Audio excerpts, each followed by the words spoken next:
getting some of the worst of it right now is Eva Pilgrim, who's down in Philadelphia in the special mobile unit. Over to you, Eva.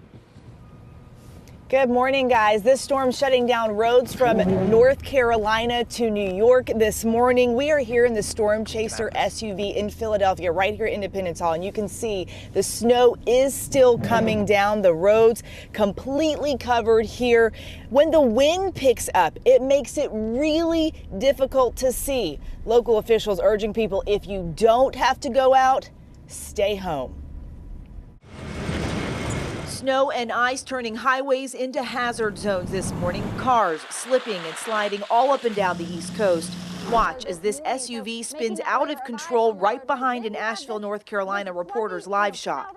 In Philadelphia, 27, you got a copy? We hit the roads with snowplow drivers trying to keep a handle on the continuing snow. But with a road temperature of just 24 degrees, it was an uphill climb. There's so many trucks rolling after each other. Guys are getting stuck. When we come back, we're gonna get them all out of there. The plow trucks will remain out throughout the storm, but as long as there's snow falling, the roads will remain somewhat dangerous.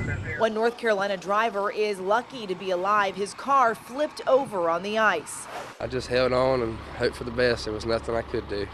In Tennessee, people forced to push their cars to safety. Virginia State Police responding to nearly 1,000 crashes since the start of the storm. So far, this weather blamed for 3 traffic-related deaths. It's just going to get worse, and it's going to get worse fast. And the snow continues to fall here in Philadelphia, and until it stops, these roads are going to remain pretty dicey. Ron and Sarah.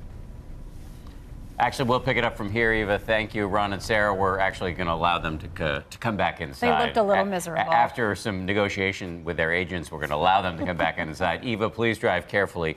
Speaking of dangers on the road, we want to take you now to a stretch of highway in Kentucky where an urgent situation is playing out. 3,000 vehicles stranded. Yeah, they have been there all night. We're talking moms and children. Aditi Roy joins us now to tell us about the officials that have been scrambling to clear the logjam, as well as get needed supplies to the people marooned in their cars. Good morning, Aditi.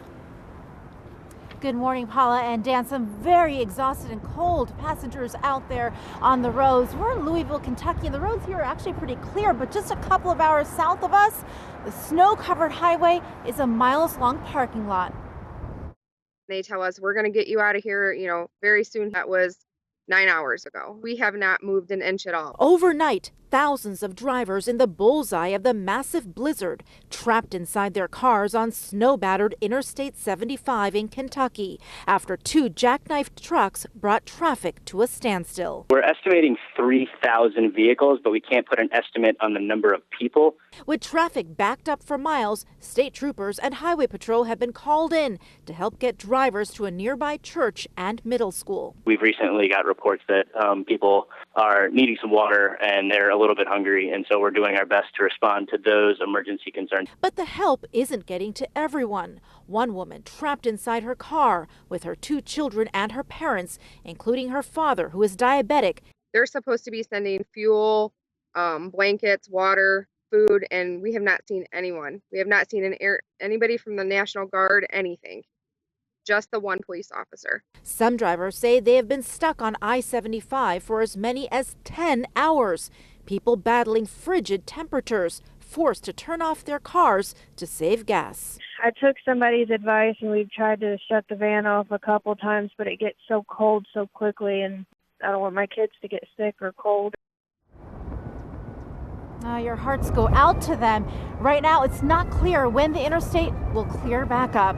Paula, Dan? You're right. Our hearts do go out to those young children and their parents. Aditi, thank you.